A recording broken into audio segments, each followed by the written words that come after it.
Welcome to the PROUST Questionnaire. 35 questions giving us insight into what makes creative people tick.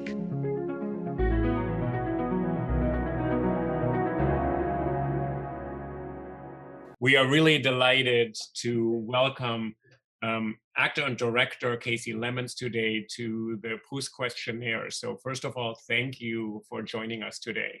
It's my absolute pleasure. Thank you for having me. And so, Caroline, I just wanted to take a minute maybe, because we've actually talked before, of course. So Casey, you have given us just amazing movies. So I've always loved Eve's Bayou. I've always been puzzled by it because it's a really complicated family drama and horror story. I rewatched Talk to Me about P.D. Green, and I actually have not cried and laughed so much in a movie with such rapid succession. And it's really a movie about the power of language and the heartbreak a nation goes through. And it's kind of a movie that sort of previews what we're going through right now in America. It feels weirdly relevant. Yeah. Weirdly relevant. So I really, just to our listeners, so Talk to Me, you should just really go back and watch it again, because it's about a radio DJ in Washington who has to deal with the nation's tragedy and his own personal struggles. It's an incredible movie. I just loved it so much. And then most recently you've made Harriet, which is kind of sort of heroic tale of a true American who is really sort of has this incredible career that I think a lot of people were not aware of, actually, the span of her story. And before we start, Caroline and I thought maybe you can say one thing also, maybe what moved you in the last couple of years, because you contributed so much to these conversations that we're going through right now. It's such an important thing, I think, to have you on the program, because I really think you've really shifted the way in which America sees its own history. Yeah, I've always been super interested in American history and African American history, which of course is the same thing. It's this is all American history and history in general, and just the lessons that are in it, and the characters, you know. And so I always am most inspired by characters. That's usually where my writing starts. So when you talk to me, you know, that I was really inspired by P.D. Green, but Harriet is one of the most inspirational people that I've ever written about. And of course, I thought I knew Harriet. Like we all think we might know something about Harriet Tubman, and I thought I knew more than the average person. But in doing extensive research on her, I learned so much, and my admiration grew. And so she was sensationally inspirational for me. And just, I mean, at the time that I spent kind of intensely with her, it was such a gift. I mean, she brought a lot of light into my life, and I came to feel very close to her, and that was incredibly inspiring. And we also wanted to say that you're a writer, an actor, a director. You've talked a lot about that. You're writing constantly. Cynthia Erivo carried that role to an Academy Award nomination, which I think is really, for a lot of people, very inspiring and really important. And then Carolyn and I both watched, kind of by coincidence, the Finding Your Roots episode with Dr. Henry Louis Gates. It's amazing. It's amazing. This is my family tree, actually, that I got from them. That's so good. Is that crazy? It was one of the most outrageous and interesting things I've ever done. Yeah. It really was. It was like nothing I've ever experienced. Yeah. So we just want to recommend to people to check out this Watch that segment. Yeah. Yeah, it's just really moving. And I actually love seeing your reactions to your own story, which shows how our own stories are not quite always our own stories. It's just beautiful. Yeah. I was completely flabbergasted and you know, thrown off guard. I really was. I could not have possibly prepared myself for that. Yeah. No, and I think also if you're someone, I'm a biographer, and I what you were talking about, kind of living with Harriet while you were writing about her, is really how I've come to feel about my subjects. And watching you and Pharrell too, the other subject of that Skip Gates segment, it was so moving to see you being connected to characters, historical figures in your own past, but who, indeed, like it's not easy to do research on Harriet Tubman, but how, and there's, you can kind of gather up all, like, she's documented. And so to find stuff about your own family and find that way of connecting to the past, it was exciting to see you having that experience. And you're right, I can't imagine what else that would be like what that would compare to. It was kind of horrifying. It was like, it was horrifying and exhilarating and embarrassing, and fulfilling. I mean, it was a lot of things. It was like I went through every emotion, and of course what you're seeing is very edited. I mean, it took me through every single generation, before we got to my grandfather, that, and I knew so little about my father's side at all. And he also went through my mother's side in detail. So there's a lot you don't see. I mean, we filmed for a whole day, we filmed for hours and hours, and wow. It was just full of revelations, and it kind of messes with who you think you are, Huh. Yeah. in a really interesting way. You think of yourself a little differently after discovering some of these things? I think that there are things that were validated and there are things that were totally stunning. Like my deep southernness, just how long we've been in like Alabama, like just like Alabama and my family, and just Georgia and just the South, and how long we've been, how, I don't know, how deeply Southern my family is, and then how long the history is. I mean, most African Americans lose track of their ancestors pretty quickly. We just weren't, the records were, they weren't that interested in who we were. And so our records are often lost. And of course, in slavery, we were sold, and, people lost track of your family very easily. And so to be able to say this is the relative that came from Africa, is incredibly fulfilling. Yeah.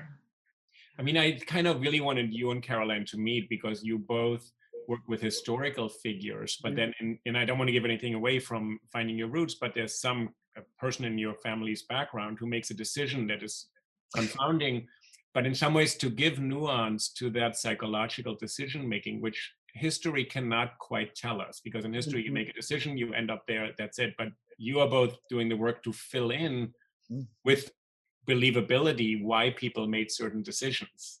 Exactly. Come up with a whole character and an internal, the coherence of us, which means we're also incoherent to ourselves, but you fill these. So Harriet is filled now with a life that the archive would not disclose entirely. Yeah, I mean, it's a really interesting process, and I'd love to talk to you about that. So as soon as you said you're a biographer, I'm like, oh man, we could sit for days and talk about this, because it really is interesting. Like, two people were in the same place at the same time, and that they were friends, for instance. Right. But in terms of filling out what that conversation might have been like, or with Harriet, when I talk about it, it's like, even in the thorough biographies that I read, you get to, eventually she made her way to Philadelphia, and you're like, okay, well, that's not that helpful. But with Harriet, what we did have is her exact words of what it felt like when she stepped into freedom. You know what I mean? It gives me chills, all over again. And so she said, I looked at my hands. So she said certain things that were very meaningful. And so because she did kind of a one-woman show to raise money for the Underground Railroad and abolitionists, she would do her life after she became a little bit celebrated. And so we do have her kind of words of what she said about her own life, but you're always filling in and trying to fill in and trying to glean, what makes a character make a decision, or, or what was the true nature of a relationship. Yeah. Oh yeah. I mean, that too. And to what extent, at least because I'm a professor and kind of, I feel I'm not a creative person. And so I always feel bound by, on some level, the historical record. And yet it's not that satisfying to just get to a place where it's like, okay, and one day she went to Philadelphia. Like you Right. want to know what was the human experience. And I mean, and that's something that you achieve so magnificently. So that's why I say it's particularly inspiring to have you here. But yeah, I could talk to you about biography all day. But I know Get us started. So this question is Casey. So I'm so excited to ask you this. What is your idea of perfect happiness? Yeah, that's such an interesting question, isn't it? I mean, I have many answers to that. It's so funny because I love work and I love what I do, but there's like having worked, you know, yes. like a well-deserved day off, you know. Or, having written is great. yeah, having written is great. I think my idea of perfect happiness in some ways is exceeding my expectations. Having achieved something that I'm celebrating, you know, like a celebration after an achievement, that's like a really great moment of happiness, and or celebrating anything with my family. But I think having achieved something or being proud of myself for having achieved something, it has to do with that, you know, it has to do with, let's see if I could put it succinctly, having exceeded my expectations. Or a lazy day spent in anticipation of working on something I love. The next question goes in a different direction. What is your greatest fear? Definitely losing my creativity, you know, losing my mind in some way, you know, losing my ability to be creative. What is the trait that you most deplore in yourself? Chronic anxiety. Oh, really? Yeah. I'm anxious. I'm an anxious person, and I very much admire people that are not anxious. And it's, you know, it's hard. I was always anxious. I can remember in my yearbook, somebody, you know, we had to award traits to each other, and somebody wrote that my greatest trait was calmness in a tense situation, and they were being completely sarcastic because No. I've always been slightly hysterical, you know. Oh. So yeah, I think that that's often the thing that I'm angriest with myself about. Okay. How about the trait you most deplore in others? The meanness, dishonesty and ignorance, and the meanness that comes with dishonesty and ignorance. Which living person do you most admire? That is such a hard one. It used to be easy for me, but I've got to say, this is kind of weird, but my daughter Zora, who is a very beautiful, cheerful, altruistic, not anxious, optimistic person. I really admire her. How old is she? She's 21. Great. Has she been spending a lot of the quarantine with you? She did, and she has, but she's also a very independent woman, which is another quality that I admire in her. And you know, she's doing her, like Zora's doing her. She's in her last year at NYU. Okay. She's into environmental justice. She's an environmentalist, and she's been working on that since she was in high school. Great. She's just a very accomplished, self-assured, kind of awesome young woman who we all, you know, kind of look up to in my family. I'm going to say, did she do life coaching sessions? Do you, yeah, on loan to friends in need, fellow free floating anxiety. Maybe we could have her, ULI, on the podcast. You know what I mean? The environmental activism, that's just something we're always looking for more people who work in that area, because obviously it's so important. Yeah, she's awesome. What is your greatest extravagance? I have a extravagant love for my children. You know, kind of like, I don't know. I think of it sometimes as extravagant. I guess like a lot of mothers are like that, where you feel like, wow, like you know, of course it's boundless. The things that you accept about yourself as a parent, but it feels like a little over the top even to me sometimes. It's like, my daughter said to me, "Mom, why are you like this?" It's like, I just love you so much. That and sometimes buying birthday presents for my husband. Nice. I'll get like completely extravagant. This past birthday, I bought him a very, very, very small sailboat, but still, it was like very extravagant kind of present to buy. What is your current state of mind? I mean, I'm pretty happy, but I would say like, because it's me, like nervous anticipation. But in a good way. Yeah. Nervous anticipation of anything specific, any new projects you can talk about, or? Yeah, I'm about to go, I'm about to shoot the finale of the Women of the Movement. Women of the Movement is a 6-part series on women of the civil rights movement. And the first season is on Mamie Till, Emmett Till's mother. And I'm shooting the finale of that, and I'm really excited about that. And I have a new deal, but it just happened, so it just closed literally today. So I don't know if I can talk about that one yet. Share, please let us know. Come on. We want to know. We're the first ones to hear. No, maybe she wants to break the news on a larger outlet. I don't know if I can do it yet, but we'll be sure to promote it once you release the information. Yes, once I will absolutely do that. And then I have a movie that I'm putting together. I'll tell you this: I have a movie I'm putting together. I have a series that I'm very excited about that we just set up. Wow!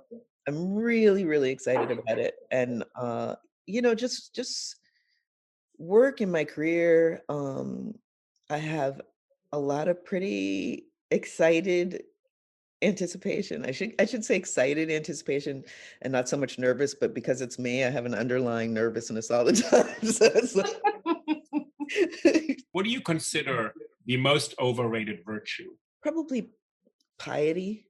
I think I think that I don't quite see what the big deal is. It on one level I admire it, but on another level I think that they're a lot more humanitarian qualities and relevant qualities. On what occasion do you lie? Definitely to save hurting somebody's feelings. Most often, I would say, yeah, to spare someone's feelings. And what do you? I hate this question, but what do you most dislike about your appearance? Yeah, that's such a weird question, isn't it? Right? Yeah. That's a weird question. Yeah. Yeah, it's a weird question. I've been pretty okay with it, for the most part. I have an out of place vertebrae on the back of my neck that I'm mad at most often. When I used to dance and you always want a flat, beautiful neck, and I have a vertebrae that sticks out there that kind of bugs me. Okay. But most of the time you don't have to look at it, right? Because that's a hard one. Me, Yeah. I don't generally look at my physical appearance and get mad. It's just kind of like, hey, this is what we're working with. Yeah. Hey. Yeah.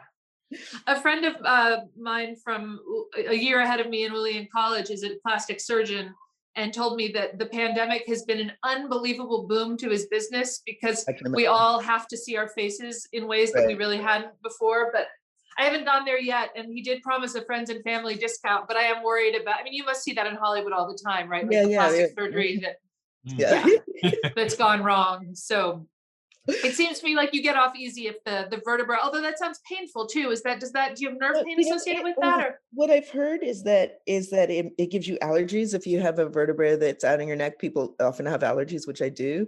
But no, it's not. It is sometimes painful, but it's more like aesthetic. Especially when I was dancing, especially like a long time ago, and you just I would admire dancers' necks. Mine was never perfect. Which living person do you most despise? Yeah, living people, I don't usually despise people. It's a very hard question. and with a very obvious answer to me. So the 45th president would have to get that prize as a living person. What is the quality you most like in a man? Well, honesty. So, Yeah. which rules out 45. Right. Integrity, I would have to say. So, beyond honesty, integrity and intelligence. Do you think they go I think, together, intelligence and integrity? I haven't thought of them paired like that before, but no, I mean, I think that honesty and integrity certainly do. No, I don't think you have to be intelligent to have integrity. You don't have to be particularly brilliant, let's say, to yeah. have integrity. I mean, I think integrity has to do with your morality and your moral compass and your honesty and fairness, reliability. I mean, at the risk of being, this is not meant to be in any way a simplification, but Harriet Eves Bayou and talked to me all about integrity, Yes. all these struggles. And it's really, that's why I think they're so gripping, because anyone can relate. What does it mean to be yourself under difficult conditions? Hmm. Very different situations, of course, very different characters, but they're all about integrity in a way and how to stay with it and whether there's a price to pay also. I think the next question, Carolyn and I always preface this, these are such antiquated question for today. So what is the quality you most like in a woman? Well, yeah, I mean, very similar, right? I mean, why would it be different? Uh, Integrity, intelligence, and a sense of humor, I would say.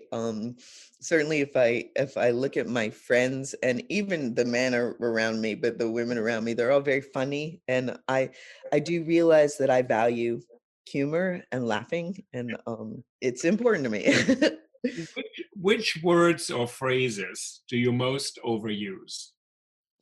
Definitely. I'm sure I've definitely said definitely already, probably. I'd say definitely quite a You bit. definitely have, yes. Definitely have. What or who is the greatest love of your life? In my family. Easy one. When and where were you happiest? I think I'm going to give probably a typical answer for this one as well, but it's true. Like looking at my children's faces for the first time. Yeah. When you can really absorb it, the quiet when you first are able to absorb that this is my child, this is the baby I just had. Those were extraordinary, just extraordinary moments that I remember vividly as being just filled with joy.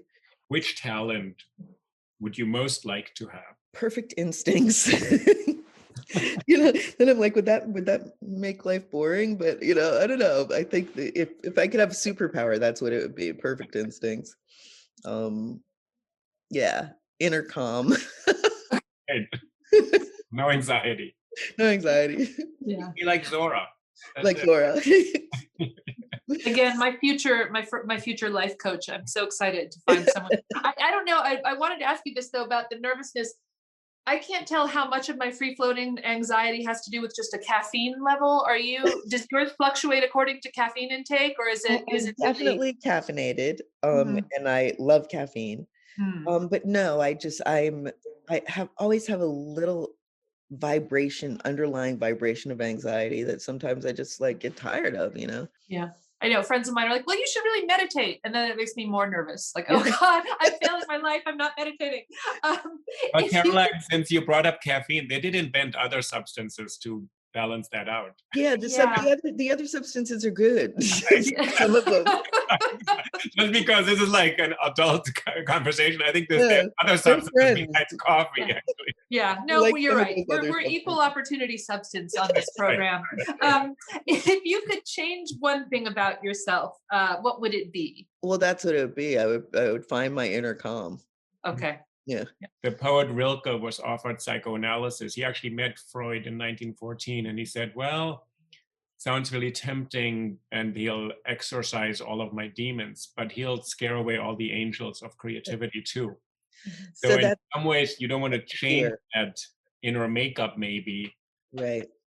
Yeah, it's a fear. It is. And it's why I wouldn't take I wouldn't take drugs for it, you know, because Yeah. it scares me that it's something that is so much a part of me, that it's a part of my creativity. It's, it could be generative, right? Like the kind of, when you said it's kind of like a hum or an underlying kind of current, maybe it Yes. generates something. What do you consider your greatest achievement? You know, my children, my family. Yeah, I mean, I think that you know, I've been married to the same person for a really long time. Yeah, how long, roughly? We have been married for 26 years. Wow.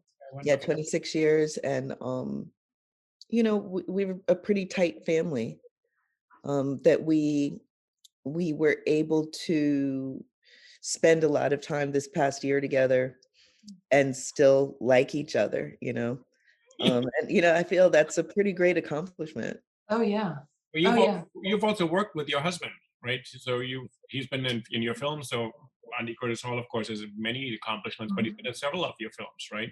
He's been in 4 of my 5 films. So you get along even after that. Yeah, we get along, and we laugh a lot. We laugh a lot in my family. Laughter is very important to us. We laugh a lot, you know, and I think that, yeah, I think that's one of the pieces of magic for us is humor and laughter. At the Golden Globes, they honored Norman Lear, who produced all these sitcoms in the 70s. He's 98 years old. And he said during his Zoom sort of tribute that the reason why he's 98 is because he's been laughing so much with people. He said, I always laugh with others. And he said he genuinely believes that has allowed him to live. And he's 98 and still working, so it's kind of mind-boggling to me. I have to say, I was at the Golden Globes, and I thought I can hardly sit for 3 hours in one chair. But laughter is something life affirming in a way. It is. Yeah, I can't live without it. You know, I've realized, you know, it's incredibly important to me. If you were to die and come back as a person or a thing, what would that be? A badass Black woman. So more of the same. Let's do it again. Even badass Black woman. A less nervous, badass. Less nervous. Okay. A badass Black woman with inner calm. Okay. I love that. That's great. I like that too. In fact, people sometimes ask Uli and me what our answers to these questions are, and I'm just gonna have to steal yours for my.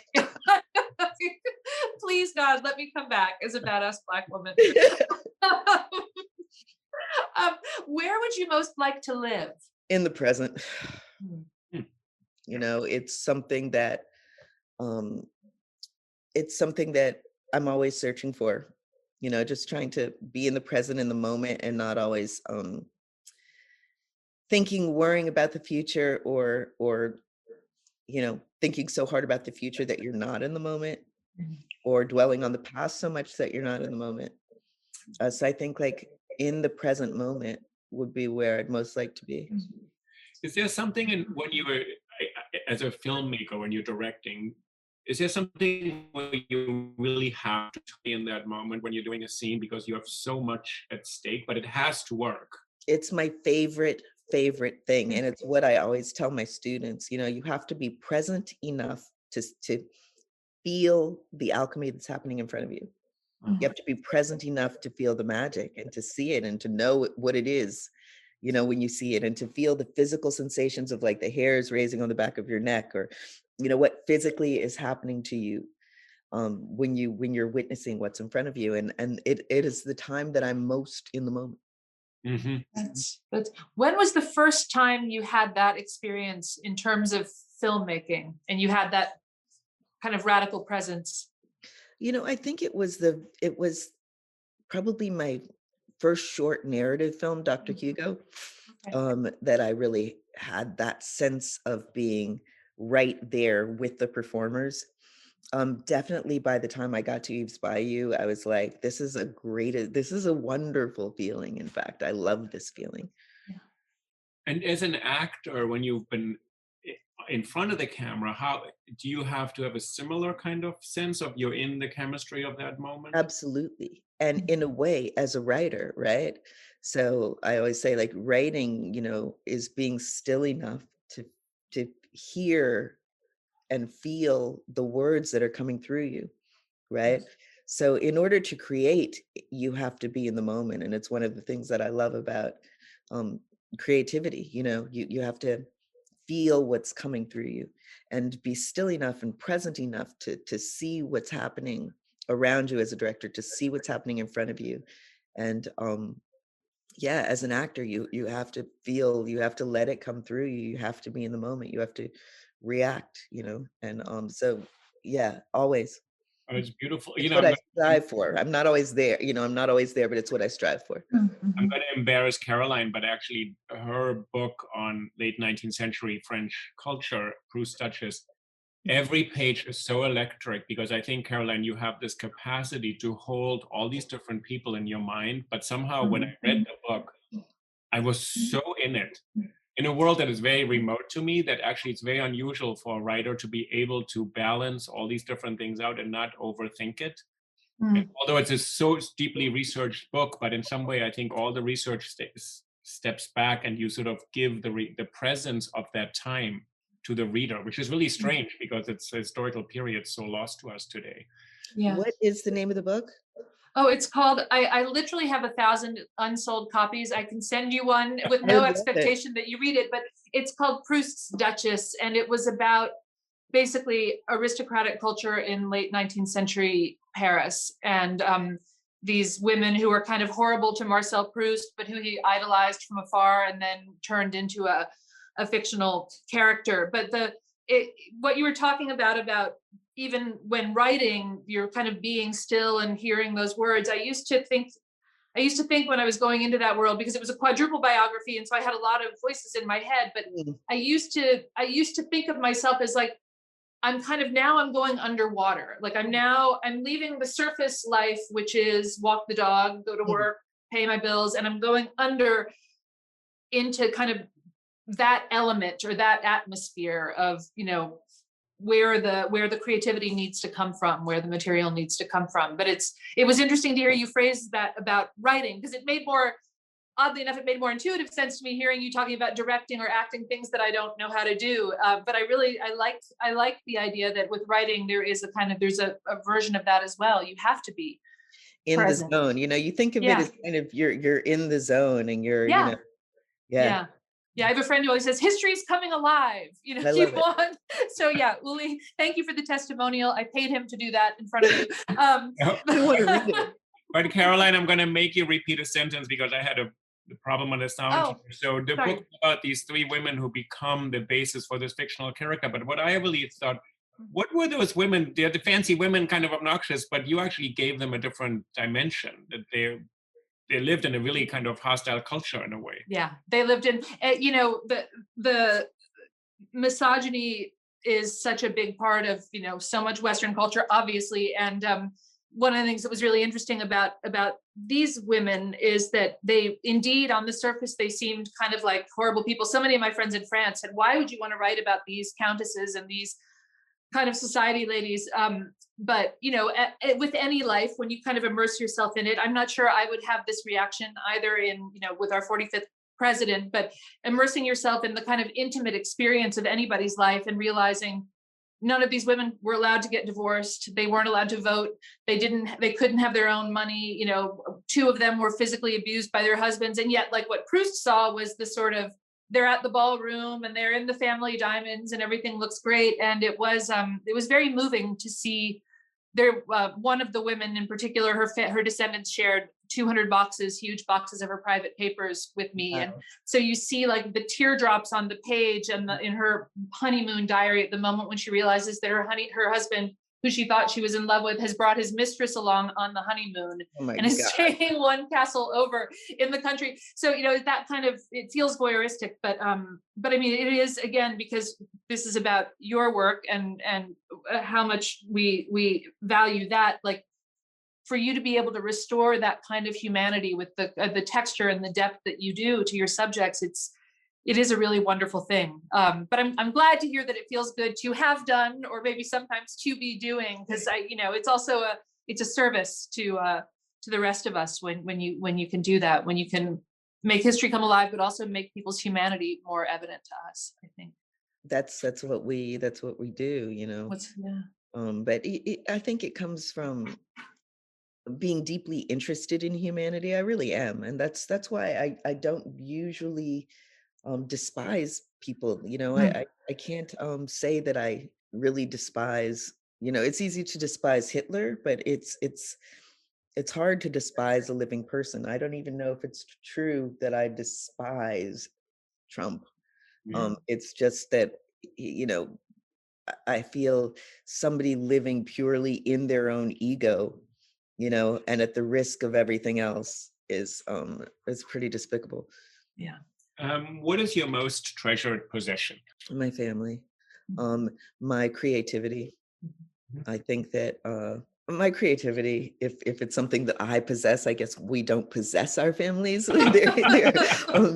You know, at this point, it would be those two things. I mean, do we possess our families? I don't know. But I do have my family that I'm very grateful for, and I have my creativity, and it's very, very important to me. What do you regard as the lowest depth of misery? Grief. I lost my sister. 2011. We were extremely close. Extremely close. And she was also a lot of the glue, you know. She was the person we orbited around a lot in my family. And that grief was it's just a terrible thing. It's something that, you know, I guess very few people are spared it in life. But it's lowest depth of misery. What is your favorite occupation? Artist. Yeah. Yeah, you're doing it. No, sometimes people are like, oh, I would maybe be a concert pianist, or, you know, something totally different to what they're doing. Yeah, I mean, I've always thought conductors were really interesting, you know? But I think that there's a kinship between conducting and filmmaking, you know. I was going to say, aren't you basically a conductor in that sense, right? Yeah. You're pulling together all the instruments and all the players. And artist, I mean, I think that all of the arts are very interesting in that you are asking this vital question, you know, this moves me, does it move you? The communication of humanity, you know, that reaching out and trying to move other people. It's like reinforcing our humanity. So I love that profession. What is your most marked characteristic? And we believe that means the trait that you believe other people notice in you first or predominantly, but. Well, if other people have to notice it first, I would say warmth, you know. That's what people most comment on, you know. For me personally, and I don't know if it's something that how you receive this, how it looks to other people, but I would say for me it's optimism, you know, even in the face of like you know, crazy reality. I mean, I think the reason I've been in show business for so long is because I'm kind of an optimistic person, and just you know, and peppy. I'm pretty peppy. I wake up pretty cheerful, you know. I think those are good kind of job skills in entertainment and film industry and acting, to be an optimist. What do you most value in your friends? Humor and intelligence. Who are your favorite writers? All right, so I have a lot. I have a lot of favorite writers. I would say Toni Morrison has been incredibly important to me in my personal development as an artist. Gabriel Garcia Marquez, the same. James Baldwin, Shakespeare, Proust. Yay, really? Yeah. Oh, that's so nice to hear. Huge. It was hugely important to me. It was hugely important to me, and I love it the way that it sounds in French, you know. Yeah. Recherche de temps perdu. I love that. It's just it's just beautiful and evocative. But particularly Swan in Love, but you know, but I loved Remembrances of Things Past. It was a very important book to me. And even though now I have reread it in the past 20 years, but the first time that I read it, I was young, and it was just like, just blew me away. And the whole idea of kind of, it's a crazy idea to me, but not participating in society, but writing about it in a reflective way, I think is super fascinating. And then certain things in Proust really spoke to me. And one thing in particular came into a piece of writing. It's a screenplay that I never made, but was very much inspired by the musical phrase that he couldn't get out. Oh, yeah, of Vinteuil, yeah. And just the idea of The national anthem of their love, being Swanadad. haunted by a phrase of music, and that kind of thing. I mean, I really I do. It's no joke. I love Proust. Let's see, did I forget anybody? Yeah, that's it. Who is your favorite? The way the question is phrased is hero of fiction, but again, like fictional protagonist in whatever media, film, TV, fiction. I have a somewhat controversial answer that probably needs a lot of explanation. But Jesus, the Jesus that is portrayed in, I don't know. I mean, I also like reading about historical Jesus, but I've read, and I certainly when I was younger, any book, even now, I gravitate towards any book that talks about Jesus in a kind of, as a character, the many, many, many novels about Jesus where Jesus is a protagonist. I've read most of them, and some of them have made just tremendous impression on me, a tremendous impression on me. The Last Temptation of Christ. And, I remember where I was when I read it. Yeah. Oh, really? Yeah.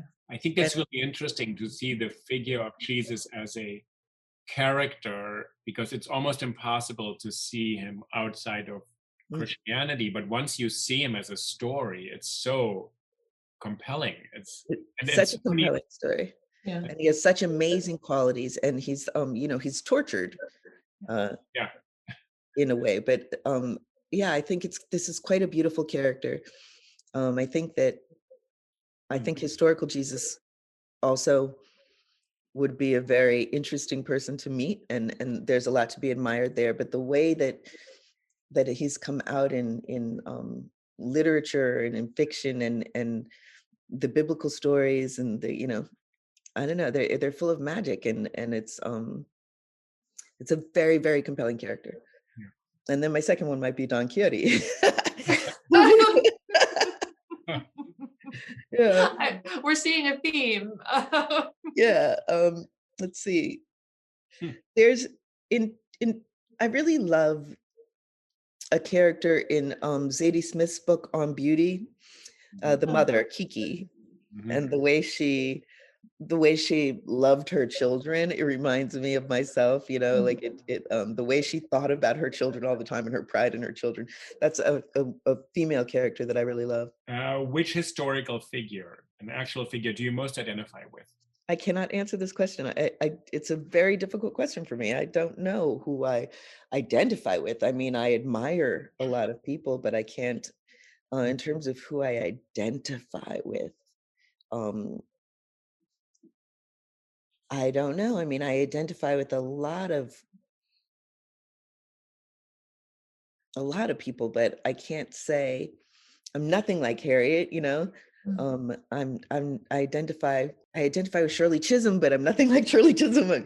I don't really it's a very difficult question for me to answer. Mm-hmm. Who do you most identify? Can I ask you? I want to ask you these questions. Yeah, because there's such arrogance in it to think like that's the problem. Yeah. People who are like, I identify with Napoleon or Wagner, or there's like, I identify with somebody who was working in the library while Marie Antoinette was doing something else. It's hard to find in history without sounding like an egomaniac. Even as you say, there are things you admire, or when you've lived. I also did write a biography once of Marie Antoinette. And I think, at least for me, writing biography, I always wind up having more of an identification with the subject than I expected to at the start. So I certainly would not say I just categorically identify with Proust or Marie Antoinette or any of the women I was telling you about. But I think while working on them, it becomes easier to imagine living in that life. But I think that's different than, who I, as my kind of independently formed personality, see myself in history. Yeah, Uli, do you have any? Nobody, and I kind of think that makes me, Oscar Wilde has this famous quote where he says, you know, you shouldn't try to live like anybody, like you try to live like yourself. Everybody else is already taken. Yeah. Like this idea that identify with someone's life. I feel like the next 20 minutes, I'm going to make choices that make no sense in any other's life. So there's something about this, as if the shape of someone else's life, which is much vaster than mine would be, what would that even, it seems both self-aggrandizing and also, it wouldn't fit me. I can't really answer that question. tried to answer and I could not, Yeah, it makes me want to go back and listen to what some of our other guests have said. And I know that we've had a number of guests actually say they don't have one. So you're not alone in that sense. And to any of our guests who did answer this positively, I don't mean to imply that they were egomaniacs, but yeah, when I'm asked the question, it feels so presumptuous. Maybe also because as a biographer of Marie Antoinette, I have occasionally found myself in like lectures where there are Marie Antoinette impersonators, like people who really feel deeply about her. Wow. And a masquerade or appear as her. So there's that kind of identification too, but that's maybe another subject. Who are your heroes in real life, Casey? Yeah, I mean, well, Harriet. Yeah. Harriet is a true hero, of mine. But Dr. King, freedom fighters everywhere, and first responders, I've got to say, I just find that incredibly heroic, to throw yourself into a dangerous situation to save others. First responders are my heroes. What are your favorite names? Oh, well, Hunter and Zora are my children. Zoe. So those are some of my favorite names: Hunter, Zora, and Zoe. Zadie. I like Z names. Muriel. So Muriel was my aunt, and I heard that at my birth, my mother considered naming me Muriel. Oh. And so I have an alter ego named Muriel Michelle. and for some reason that name it's always had some beauty to me. Elijah and Isaiah I've always loved. Naima, Colette. Those are all beautiful names. Wow. And I like that they're kind of in different genres. Elijah and Isaiah you see kind of belonging together, or the Z names. And Muriel Michelle is great. Is the alter ego, is it like a stage persona like Sasha Fierce, or? She's not a stage person. So she's almost a literary persona. Oh, okay. Yeah, she's almost a literary persona. She's definitely not a stage persona. Yeah. I think of her as part of my writing self. Yeah. She's Muriel Michelle is my Muriel Michelle. She's like my Southern writer. Oh, okay. She's a piece of me.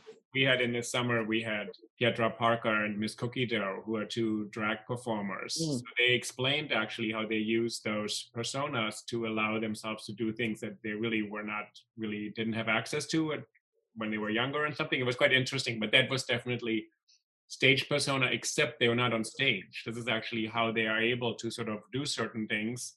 And they were very clear. They said that we put on makeup and a dress. This is actually, we perform something. But it was very creative in a way, and they use it as a handle in order to do something. It was really to me, really kind of exciting to see this is actually just used as to be in the world in a different way. It was kind of it can be freeing. You're not an alter ego. Doesn't necessarily have the baggage that you have. So I can understand it completely. It allows you freedom, and I think that a lot of pop stars and they use an alter ego. It's because it's freeing. What is it that you most dislike?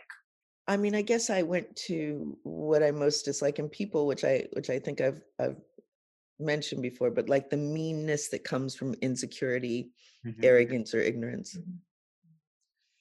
What is your greatest regret? Any time that I've hurt people without intending to, or even intending to, but then you regret it. Sometimes I've regretted being overly protective in certain situations. How would you like to die? Well, in my sleep at an old age, just having had a fantastic meal. And something I think a lot about is hearing the laughter of my children or grandchildren, or great-grandchildren, but hearing that my mother-in-law passed away just after Vondi and his siblings were laughing. They Oh, were laughing about something, and then they noticed she had passed away. They were sitting a vigil, but I've always thought that was kind of lovely to hear. I love the sound of my children laughing. And so, I would hope that if it were a situation where somebody was sitting a vigil, that there would be laughter there, you know. what is your motto? I guess it would be enjoy the journey. That's what I'm always saying to my students. Enjoy the journey. Enjoy the process. Keep going. Don't let anything stand in your way. Aim high. Aim high. Keep going. One of the mistresses of Louis XV was, in order to even be presented at court, so in order to be a mistress of the king, you had to have an aristocratic title, even if you weren't an aristocrat, as was the case of this woman, Madame du Barry. And so she kind of had what most of the court aristocracy were horrified by, but she had a lot of fun coming up with her own coat of arms and her own heraldic motto. So these old families have heraldic mottos, and hers was, and I really love it, and she would have it like emblazoned on the side of her carriage, was push ahead, like push forward. And that to the snotty court aristocracy, that sounded so arriviste, and like she's just going to keep pushing her way in. And she was a woman who faced enormous obstacles, and it was born into prostitution and had really kind of a horrible life in many ways, and yet she was. And she's never been a character I particularly love, but when I think about that motto, it gives me a little bit of fondness for her to push forward. Caroline and I added one more question, Casey, which is, who would you like to hear answer these questions? Right now, you two. I mean, I have to say, I want to hear Caroline, because who has the mistress of Louis XIV in your head like this? So great. They're alive, and I can see this woman with her carriage arriving. Me too. All the court being scandalized, and the king says, "Please come in." I love it. It's so. She had diamonds on the soles of her shoes too, so that when she did the curtsy, everyone would have to look. She's kind of great, but I want to read all your books. Again, I have unsold copies, like boxes of Girl Scout cookies.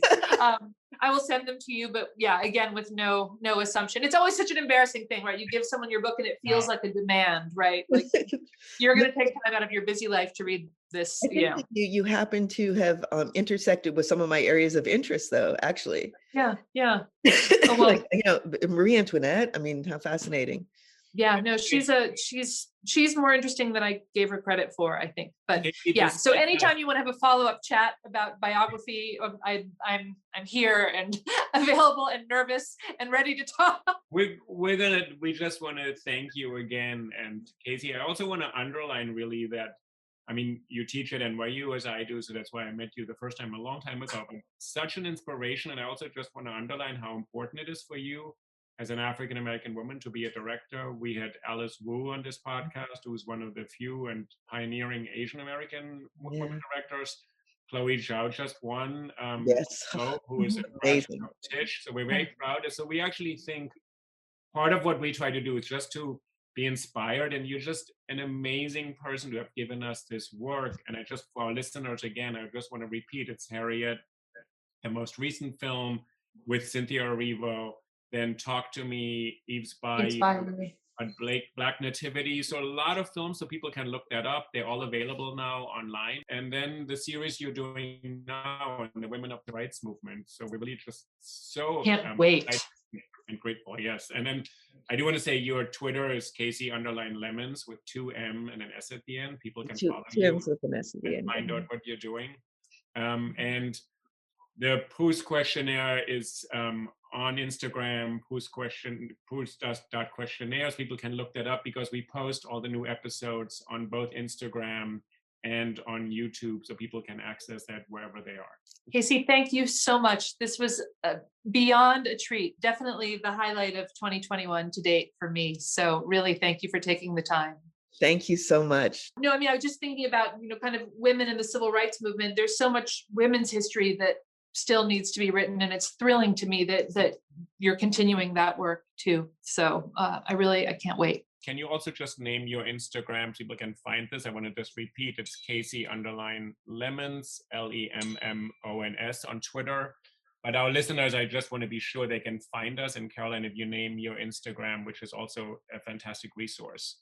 Yes, I'm Caroline Weber 2020, and that's Weber with 1 B on Instagram. And yeah, come and find me there, but especially PROUST Questionnaire for anything pertaining to this podcast, which we've just done such a thrilling one with Casey Lemmons. It's a thrill. Thank you. Thank you. Thank you, guys.